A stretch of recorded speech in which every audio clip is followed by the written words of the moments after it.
سب ایک ہی حدیث میں بات ہوئی. ہاں ایک ہی جگہ سے پڑھو. ٹھیک ہے صبغۃ اللہ سے پڑھو.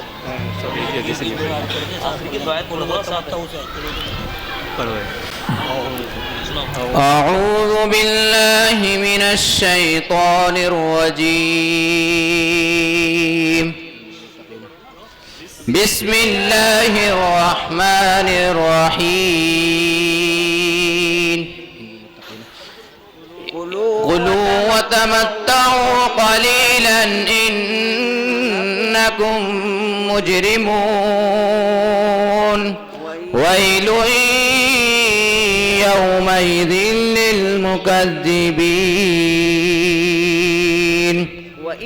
وإذا قيل لهم اركعوا لا يركعون.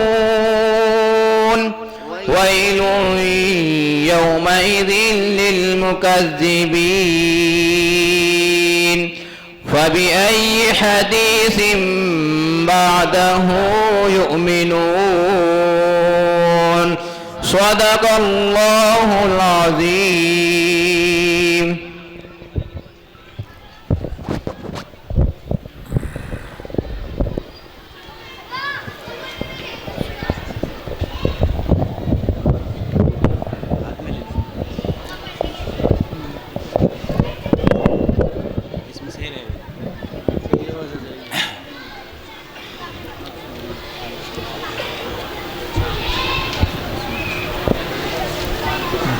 بسم الله الرحمن الرحيم.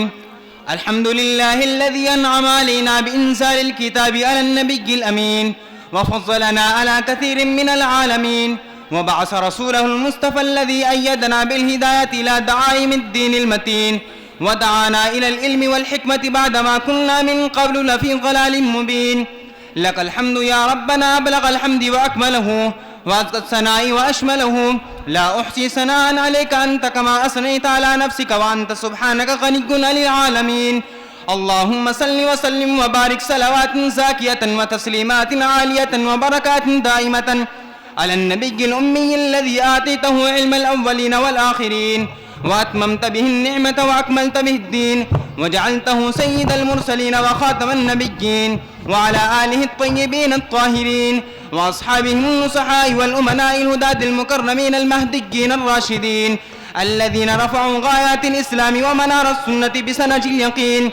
وعلى جميع العلماء الربانيين الذين حفظوا حريم الشريعة المحمدية عن تحريف الغالين وامتحان المبطلين وتأويل الجاهلين.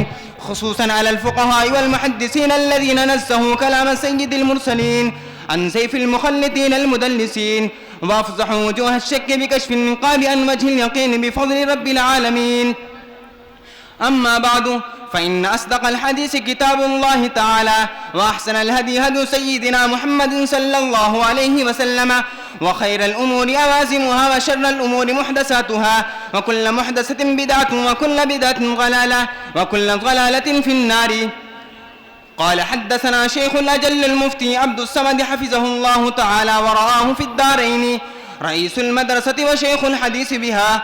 قال حدثنا فضيلة الشيخ نصير أحمد بن خار رحمه الله تعالى قال حدثنا شيخ الإسلام والمسلمين حسين أحمد المدني حدثنا فضيلة الشيخ المفتي وسيم كليم الله القاسمي اللبالبي حفظه الله تعالى قال حدثنا المحدث الجليل فريد الدين القاسمي رحمه الله قال حدثنا رئيس المتكلمين محمد سالم القاسمي رحمه الله تعالى قال حدثنا شيخ الإسلام والمسلمين حسين أحمد المدني قال حدثنا شيخ الهند محمود حسن الدوبندي قال حدثنا الإمام الرباني حجة الإسلام محمد قاسم النانوتوي قال أخبرنا الشيخ عبد الغني المجدد الدهلوي ثم المدني قال أخبرنا الشيخ أبو سليمان إسحاق الدهلوي ثم المكي قال أخبرنا الشيخ عبد العزيز الدهلوي قال أخبرنا مسند الهند ولي الله أحمد بن عبد الرحيم الدهلوي قال أخبرنا أبو طاهر الكردي ثم المدني قال أخبرنا الشيخ إبراهيم الكردي قال أخبرنا الشيخ أحمد القشاشي المالكي ثم الشافعي قال أخبرنا أبو المواهب عبد الله أحمد بن عبد القدس الشناوي قال أخبرنا شمس الدين محمد بن الرملي عن شيخ الإسلام زين الدين زكريا بن محمد الأنصاري قال قرأت على الشيخ الإمام الحافظ أبي الفضل شهاب الدين أحمد بن علي بن الحجر الأسقلاني عن الشيخ إبراهيم بن أحمد التنوخي عن الشيخ أبي العباس أحمد بن أبي طالب الحجازي عن الشيخ أبي علي حسين بن المبارك الزبيدي الحرفي عن الشيخ أبي الوقت عبد الأول بن عيسى الأهربي عن الشيخ أبي الحسن عبد الرحمن بن محمد بن مظفر بن محمد الداودي عن الشيخ أبي محمد بن عبد الله بن أحمد السرخسي عن الشيخ أبي عبد الله محمد بن يوسف الفربري عن الشيخ الإمام الهمام الحافظ حجة أمير المؤمنين في الحديث أبي عبد الله محمد بن إسماعيل بن إبراهيم بن المغيرة بن بردزبة الجعفي اليماني البخاري رحمه الله تعالى.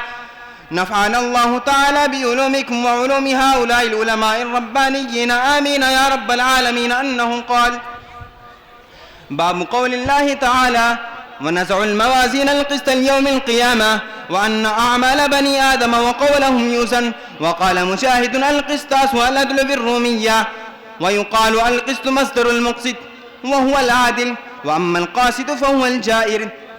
حدثنا أحمد بن أشكام قال حدثنا محمد بن فضيل عن أمارة بن القعقاع عن أبي زرعة عن أبي هريرة رضي الله تعالى عنه وعنهم أنه قال: قال النبي صلى الله عليه وسلم: كلمتان حبيبتان إلى الرحمن خفيفتان على اللسان ثقيلتان في الميزان، سبحان الله وبحمده سبحان الله العظيم.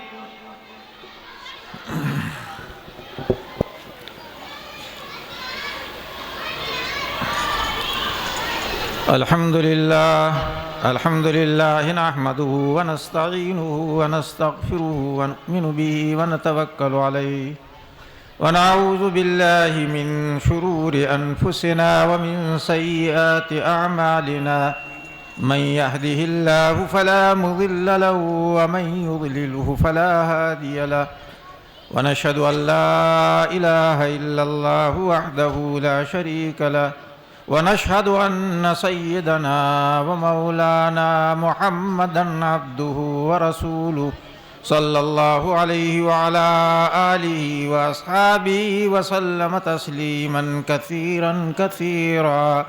أما بعد، فأعوذ بالله من الشيطان الرجيم. بسم الله الرحمن الرحيم. ونضع الموازين القسط ليوم القيامة فلا تظلم نفس شيئا وإن كان مثقال حبة من خردل أتينا بها وكفى بنا حاسبين. وقال النبي صلى الله عليه وسلم: كلمتان حبيبتان إلى الرحمن خفيفتان على اللسان ثقيلتان في الميزان، سبحان الله وبحمده سبحان الله العظيم. صدق الله العظيم وصدق رسوله النبي الكريم، ونحن على ذلك من الشاهدين والشاكرين، والحمد لله رب العالمين. معزز سامعین کرام، علماء اعظام اور عزیز طلبہ، آج الحمدللہ ہمارے جامعہ کے طلباء نے بخاری شریف کا آخری باب اور آخری حدیث تلاوت کر کے بخاری شریف کا اختتام کیا۔ اللہ تعالی ان کو اچھا عالم بنائے، متقی پرہیزگار بنائے، اور جتنے بھی حضرات اس مبارک مجلس میں شریک ہوئے ہیں ان کو اللہ تعالی برکتوں سے، مغفرتوں سے، رحمتوں سے جو ہے مالا مال فرمائے۔ بزرگوں اور بھائیوں، بخاری شریف کے ختم پر جو بھی دعا مانگی جاتی ہے اللہ تعالی اپنے فضل و کرم سے جو قبول فرماتے ہیں۔ اس لیے وقت جو ہے کافی جو ہے کم ہے، اس لیے میں نے جو آیت اور جو حدیث پڑھی ہے، امام بخاری نے یہی آیت اور یہی حدیث جو نقل کی ہے آخری باب میں، اس کی مختصر جو تشریح کروں گا، پھر اس کے بعد ان بچوں کی دستار بندی جو ہوگی، پھر انشاءاللہ جو ہے دعا میں ہم سب شریک ہوں گے، اور ہمیں جو ہے دعا کرنی ہے اللہ تعالی ہماری تمام جائز مرادوں کو جو پوری فرمائے، اللہ تعالی ہماری پریشانیوں کو دور فرمائے، اللہ تعالی ہمارے بیماروں کو شفا عطا فرمائے۔ تو اس لیے اطمینان کے ساتھ میں جو بات آپ کے سامنے پیش کر رہا ہوں اس کو سنو۔ امام بخاری رحمۃ اللہ علیہ نے آخری باب میں ایک اہم عقیدہ بیان کیا ہے۔ امام بخاری نے آخری باب میں ایک اہم عقیدہ بیان کیا ہے۔ اگر ہمارا یہ عقیدہ مضبوط ہو تو قیامت کے دن ہمیں کوئی پریشانی نہیں ہوگی۔ آخری باب میں جو بات بیان کی ہے امام بخاری رحمۃ اللہ علیہ نے وہ یہ ہے کہ بنی آدم کے اعمال اور ان کے اقوال تولے جائیں گے۔ بنی آدم سے مراد انسان، چاہے مرد ہو یا عورت ہو، بنی آدم یعنی انسانوں کے اعمال اور ان کے اقوال تولے جائیں گے۔ قیامت کے دن جب سب لوگ میدان حشر میں جمع ہوں گے تو حساب و کتاب سے پہلے بنی آدم کے یعنی انسانوں کے اعمال تولے جائیں گے اور وزن کے حساب سے ان کے ساتھ معاملہ جرم کیا جائے گا۔ تو اعمال یعنی انسان جو کام کرتا ہے، انسان جو بھی کام کرتا ہے اچھا یا برا، اس کام کو جو تولا جائے گا۔ اسی طریقے پر اقوال یعنی باتیں، انسان اپنی زبان سے جو بھی اچھی یا بری باتیں جو کرتا ہے اس کو قیامت کے دن تولا جائے گا، اور پھر اس کے بعد اس کا جو یعنی معاملہ ہوگا۔ جو امام بخاری نے یہ آخر میں باب قائم کیا اور یہ دعویٰ کیا، اور یہ اسلامی عقیدہ ہے۔ اسلامی عقیدہ ہے کہ قیامت کے دن بنی آدم کے اعمال اور بنی آدم کے اقوال جو ہے تولے جائیں گے، اور جس شخص کا یہ عقیدہ ہوگا وہ ہمیشہ اچھے کام کرے گا اور برے کاموں سے بچے گا۔ انسان برے کام اس لیے کرتا ہے کہ میرے کاموں کو کوئی دیکھ نہیں رہا ہے، میرے کاموں کا کوئی حساب کتاب نہیں ہوگا۔ حالانکہ حقیقت یہ ہے کہ انسان جو کچھ جون کرتا ہے وہ سب ریکارڈ ہو رہا ہے، اور قیامت کے دن یہ ریکارڈ اس کے سامنے پیش کیا جائے گا، پھر اس کا وزن کیا جائے گا، اور وزن کے حساب سے اس کے ساتھ معاملہ کیا جائے گا۔ تو امام بخاری نے یہ دعویٰ کیا اور اس کی دو دلیلیں پیش کی۔ ایک قرآن کریم کی آیت پیش کی، اور ایک باتیں نہ کرو، چلو یہاں سے۔ دو دلیلیں پیش کی، ایک قرآن کریم کی آیت پیش کی، اور ایک نبی پاک صلی اللہ علیہ وسلم کی حدیث پیش کی۔ اس مسئلے میں بہت سی دلیلیں ہیں، بہت سی آیتیں ہیں، بہت سی حدیثیں ہیں، لیکن امام بخاری رحمۃ اللہ علیہ نے صرف ایک آیت اور ایک حدیث پر اکتفا کیا ہے۔ امام بخاری نے جو باب میں آیت ذکر کی ہے وہ یہ ہے وَنَضَعُ الْمَوَازِينَ الْقِسْطَ لِيَوْمِ الْقِيَامَةِ، ہم قیامت کے دن انصاف کی ترازو کھڑی کریں گے۔ اللہ تعالیٰ کا کلام ہے، اللہ فرماتے ہیں وَنَضَعُ الْمَوَازِينَ الْقِسْطَ لِيَوْمِ الْقِيَامَةِ، ہم انصاف کی ترازو کھڑی کریں گے۔ فَلَا تُظْلَمُ نَفْسٌ شَيْئًا، پھر کسی شخص پر ذرہ برابر ظلم نہیں کیا جائے۔ فَلَا تُظْلَمُ نَفْسٌ شَيْئًا، پھر کسی پر ذرہ برابر ظلم نہیں کیا جائے گا۔ جیسا وزن ہوگا اس کے اعتبار سے اس کے ساتھ معاملہ کیا جائے گا۔ وَإِن كَانَ مِثْقَالَ حَبَّةٍ مِّنْ خَرْدَلٍ أَتَيْنَا بِهَا، اور اگر کسی کا عمل رائے کے دانے کے برابر ہوگا تو ہم حاضر کریں گے۔ یہ نہ سمجھنا کہ ہم نے جو اچھا یا برا کام کیا اس کا کہیں ریکارڈ نہیں ہے، وہ کہیں محفوظ نہیں ہے۔ انسان جو کچھ کرتا ہے وہ سب محفوظ ہے، اس کا ریکارڈ تیار ہو رہا ہے، اور ایک نہیں دو تین ریکارڈ تیار ہو رہے ہیں، یہ ریکارڈ اس کے سامنے پیش کیا جائے گا۔ تو اللہ تعالیٰ فرماتے ہیں وَإِن كَانَ مِثْقَالَ حَبَّةٍ مِّنْ خَرْدَلٍ أَتَيْنَا بِهَا، اگر رائے کے دانے کے برابر بھی انسان کا کوئی عمل ہوگا تو ہم اس کو حاضر کریں گے۔ وَكَفَى بِنَا حَاسِبِينَ، اور ہم حساب کے لیے کافی، ہمیں کسی مددگار کی ضرورت نہیں۔ اس آیت سے معلوم ہوا کہ قیامت کے دن انصاف کی ترازو کھڑی کی جائے گی اور بنی آدم کے اعمال تولے جائیں گے، اقوال بھی تولے جائیں گے۔ انسان نے زندگی میں جو کچھ کیا اور جو کچھ کہا وہ سب تولا جائے گا۔ اور ظاہر ہے کہ عقیدہ کے ثبوت کے لیے قرآن کریم کی آیت چاہیے، تو یہ قرآن کریم کی آیت سے عقیدہ ثابت کر دیا امام بخاری نے کہ قیامت کے دن بنی آدم کے اعمال تولے جائیں گے۔ اور قول بھی تو، کیونکہ قول یہ زبان کا فعل ہے، جب کہا کہ بنی آدم کے اعمال تولے جائیں گے تو زبان کا جو فعل ہے اس کو قول سے تعبیر کیا جاتا ہے۔ لیکن امام بخاری رحمۃ اللہ علیہ نے قول کو خاص طور پر اس لیے ذکر کیا کہ بات کا تولا جانا عجیب سا معلوم ہوتا ہے، انسان بات کرتا ہے فوراً ختم ہو جاتی ہے، اس کا کہیں وجود نہیں ہوتا ہے۔ تو اس لیے امام بخاری نے فرمایا کہ یہ نہ سمجھو کہ صرف تمہارے کام تولے جائیں گے، بلکہ تم زبان سے جو بھی بات نکالو گے، جو بات بولو گے، اس کو بھی تولا جائے گا۔ اور اس سلسلے میں ایک حدیث جو دلیل کے اندر جو پیش کی، نبی پاک صلی اللہ علیہ وسلم کا ارشاد ہے کلمتان حبیبتان الی الرحمن، دو کلمے ہیں جو رحمان کو بہت پیارے ہیں۔ دو کلمے ہیں یعنی دو باتیں ہیں جو رحمان کو بہت پیاری ہیں، خفیفتان علی اللسان، اور زبان پر بہت ہلکی ہیں، پڑھنے میں کوئی دشواری نہیں، کوئی دقت پیش نہیں آتی، ثقیلتان فی المیزان، اور میزان عمل میں بہت بھاری ہے۔ یہاں بات میزان عمل میں بہت بھاری، یعنی ان دو کلموں کو جب میزان عمل میں رکھا جائے گا، ترازو کے اندر رکھا جائے گا، تو اس کا وزن بہت زیادہ ہوگا۔ معلوم ہوا کہ باتیں بھی تولی جائیں گی، باتیں تولی جائیں گی، قول تولے جائیں گے، تبھی تو اس کا وزن جو معلوم ہوگا۔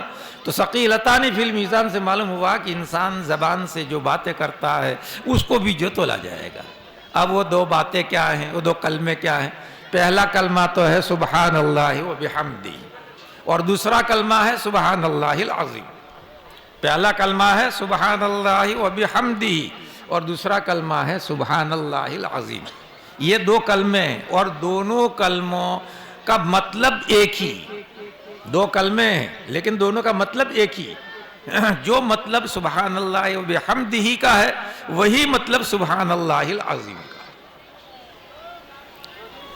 سبحان اللہ و بحمدہ کا ہم ترجمہ کریں گے کہ میں اللہ کی پاکی بیان کرتا ہوں اور اس کی تعریف کرتا ہوں۔ سبحان اللہ و بحمدہ کا آپ کیا ترجمہ کریں گے؟ میں اللہ کی پاکی بیان کرتا ہوں اور اس کی تعریف کرتا ہوں، یا کہو اللہ پاک ہیں اور میں اللہ کی جو ہے تعریف جو کرتا ہوں۔ تو یہ سبحان اللہ، اب میں اللہ کی پاکی بیان کرتا ہوں، اس کا مطلب یہ ہے کہ اللہ کو تمام نقائص سے پاک سمجھو اور مانو۔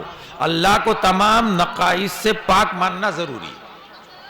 سبحان اللہ، اللہ پاک ہیں، یعنی اللہ شرک سے پاک ہے، تشبیہ سے پاک ہے، ہر عیب سے پاک ہے، ہر نقص سے پاک، کوئی نقص اور کوئی کمی اللہ کی طرف منسوب نہیں ہو سکتی۔ تو سبحان اللہ کا مطلب یہ ہے کہ میں اللہ کو تمام نقائص سے، تمام کمیوں سے پاک مانتا ہوں۔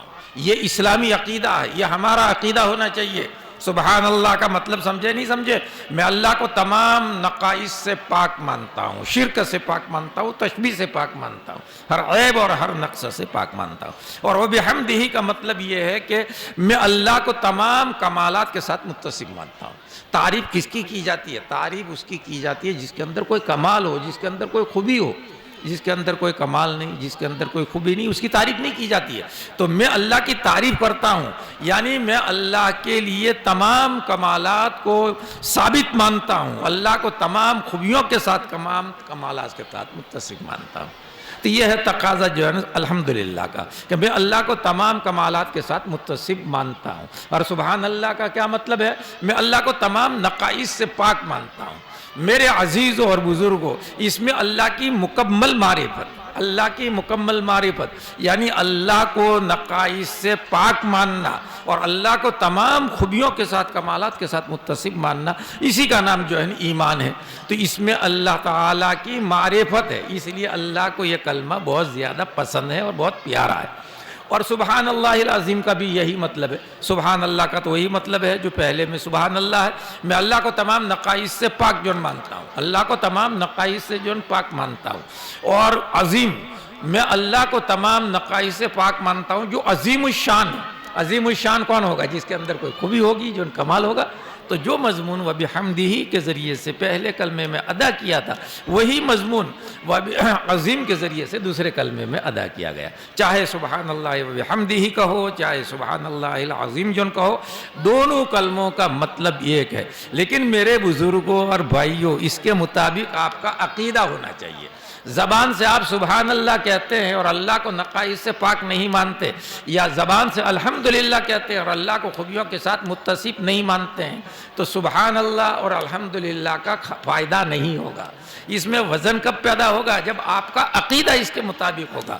آپ کا عقیدہ اگر اس کے مطابق ہے تو انشاءاللہ سبحان اللہ وبحمدہ اور سبحان اللہ العظیم کا وزن قیامت کے دن بہت زیادہ ہوگا۔ اللہ تعالی ہم سب کو سبحان اللہ اور الحمدللہ پر ایمان نصیب فرمائے، صحیح ایمان نصیب فرمائے۔ اللہ تعالی ہمارے ایمان کو کامل جو بنائے، اور اللہ تعالی ہم سب کا ایمان پر خاتمہ فرمائے۔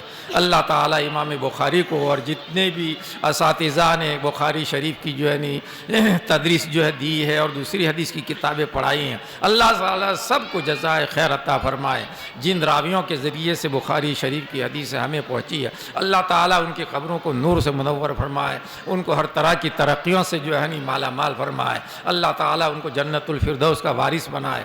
اللہ تعالیٰ اس ادارے کو ہر قسم کی ترقیوں سے، ظاہری اور باطنی ترقیوں سے جو مالا مال فرمائے، اور اللہ تعالی ہم سب کو بخاری کی برکتوں اور مغفرتوں سے مالا مال فرمائے۔ وآخر دعوانا ان الحمدللہ رب العالمین۔